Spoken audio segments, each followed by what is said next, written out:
Ce n'est pas un secret, des élections municipales se préparent pour novembre prochain et une place sera libre à titre de maire de Beaupré au départ de M. Cloutier. Un successeur a présenté sa candidature. Il s'agit de M. Michel Paré que nous recevons aujourd'hui. Bonjour, M. Paré. Bonjour, madame. Vous allez bien? Très bien, merci. Vous êtes originaire de Sainte-Anne-de-Beaupré, résidente de Beaupré. Les gens qui ne vous connaissent pas, parlez un peu de votre parcours de vie, si on veut. Oui, bien en fait, les gens de ma génération me connaissent assez bien Oui. pour être allé à l'école à Beaupré, à Sainte-Anne-de-Beaupré, et ensuite à Cap-Rouge. J'ai toujours été impliqué dans la vie sociale de l'école à l'époque, par la suite plus communautaire. J'ai même été membre du conseil municipal de la ville de Sainte-Anne-de-Beaupré pour un mandat de 3 ans à l'époque, c'était suite à une démission. Et j'ai toujours collaboré, participé à des organisations de la région. Alors, par la suite, évidemment, mon travail au niveau patronal m'a amené à déménager, à quitter la région. Et en 1993, on acquérait, ma conjointe et moi, la maison familiale de ses parents à Beaupré, qu'on a rénovée depuis. Alors, depuis 1993, on a une résidence à Beaupré. Et à toutes les fins de semaine et à toutes les vacances, on passait nos loisirs ici à Beaupré. Maintenant, moi, je travaillais à Montréal, surtout, comme je suis avocat de formation. J'ai une formation aussi en sciences politiques. Alors, je représentais le monde patronal de l'industrie de la construction au Québec.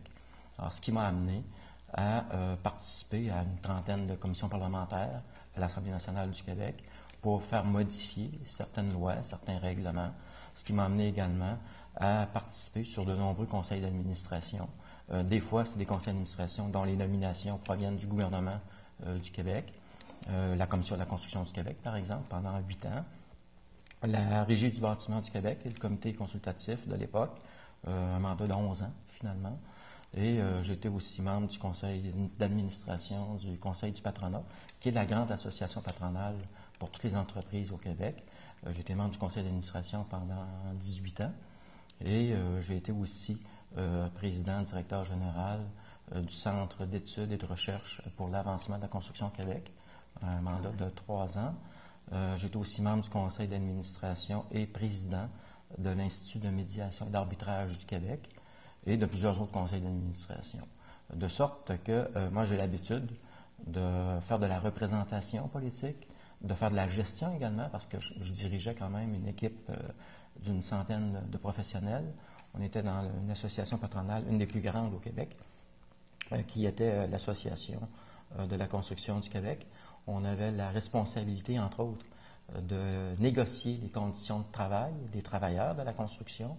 Donc, à ce titre-là, je représentais avec mon équipe 15 000 entreprises et on négociait une convention collective avec les syndicats qui s'appliquait à 70 000 travailleurs. Donc, la négociation avec la partie syndicale, avec les gouvernements. Ça vous connaît? C'était mon milieu de vie, c'était mon milieu de travail. À ce moment-ci, vous êtes pour le Québec Chaudière-Appalaches comme vice-président, c'est ça? Oui, en fait, je suis revenu dans la région pour y vivre à demeure en 2005. Et j'étais d'abord membre du tribunal administratif qui s'appelle la Commission des lésions professionnelles du Québec, dont je suis toujours membre. C'est un tribunal administratif spécialisé en santé et sécurité au travail, qui est le tribunal d'appel des décisions de la CSST. Dans un premier temps, par la suite, j'ai accepté de relever le défi comme vice-président institution industrie manufacturière de pôle Québec-Chaudière-Appalaches, qui est une agence de développement économique pour toute la zone Québec-Chaudière-Appalaches, qui vise à faciliter le développement des affaires des entreprises et à propulser la région de la capitale nationale sur la scène nationale et internationale. Je vous arrête un peu. Je veux qu'on parle évidemment de la politique municipale. Oui. Je veux savoir quelles sont vos motivations. Qu'est-ce qui fait que vous aimez beaucoup la politique municipale? Bon, alors, depuis que je suis à l'école secondaire à Sainte-Anne-de-Beaupré, que je suis dans l'animation, dans la vie politique communautaire. Je l'ai été aussi à Sainte-Anne. Je l'ai été aussi au niveau provincial. Et par la suite, ma vie professionnelle m'a amené à toujours être dans le milieu politique. Alors, j'ai une formation aussi en sciences politiques, en droit, je suis avocat. Alors, c'est un peu naturel. Par contre, c'était pas dans mon plan de carrière que de me présenter à la mairie de la ville de Beaupré. Il y avait un maire qui était là, Henri Cloutier, que j'ai beaucoup de respect, et c'était pas dans mon plan de carrière. Et tout récemment, au début du mois de février, bien, on m'a approché pour me demander de me présenter à la mairie. Et à ce moment-là, là, ça a provoqué, devant les personnes qui ont demandé, qui ont fait les approches, ça a provoqué chez moi une réflexion. J'ai consulté des gens qui ont des réseaux à Beaupré. J'ai consulté des gens de Beaupré pour savoir comment ma candidature pourrait être perçue si jamais il pouvait y avoir tel ou tel candidat éventuel qui déciderait de se présenter à la mairie.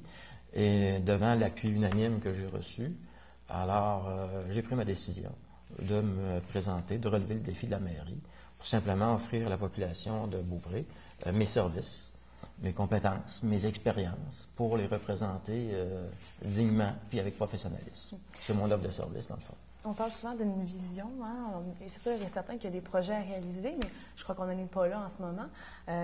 Pour Beaupré, avez-vous une vision d'avenir, si on veut?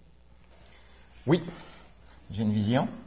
J'ai toujours eu des visions partout où je suis allé, ce qui m'a permis des développements assez exceptionnels. Et pour Beaupré, d'abord, dans un premier temps, c'est au niveau de l'équipe. Il y a une vision.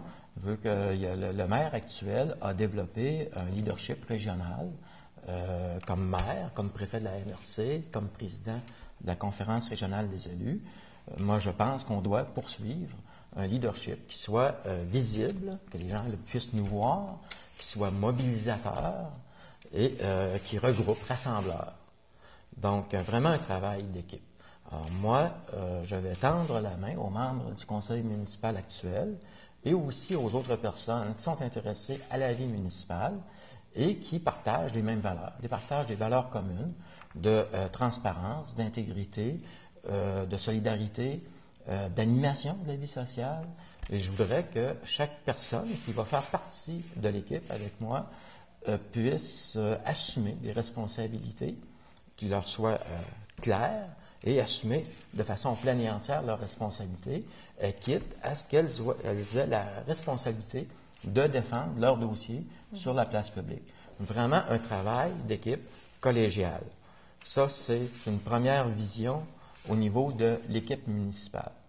Quant au développement, il y a des possibilités extraordinaires de faire de la région, de la ville de Beaupré, mais aussi de la région, un pôle d'attraction au niveau touristique et également de changer ou d'améliorer la trame industrielle de la région et de regarder le développement de la région avec une vision du développement durable. Là, c'est une déformation professionnelle, mais vraiment avec une vision de développement durable.